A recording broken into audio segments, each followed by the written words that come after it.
So let us understand about the instantaneous velocity.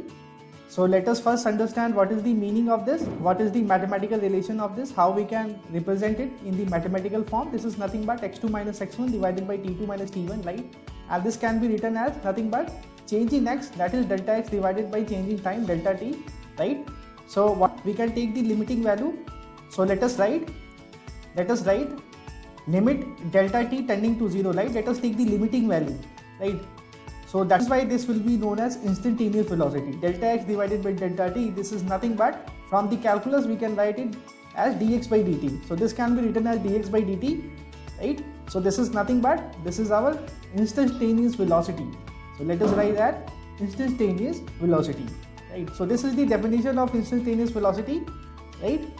So this is the mathematical representation. Let us understand this from the graph, right? So that yes, so from A to B we can see, right?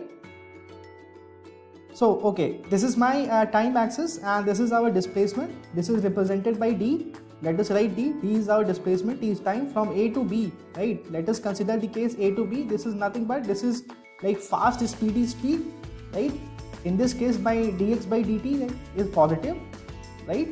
And this is like steady speedy because like it is in steady speed, right? Because like this is an example of uniform motion. Stationary, right, dx by dt will be 0, right? Here our velocity will be 0, and this is following the exponential curve, so like it will be getting faster, and this at the last this will be returning to the start point, right? So eventually like the particle will come to the rest, right? It has started from here and has depicted in motion in this direction, right? These are the different cases of the particle depicting the motion, right?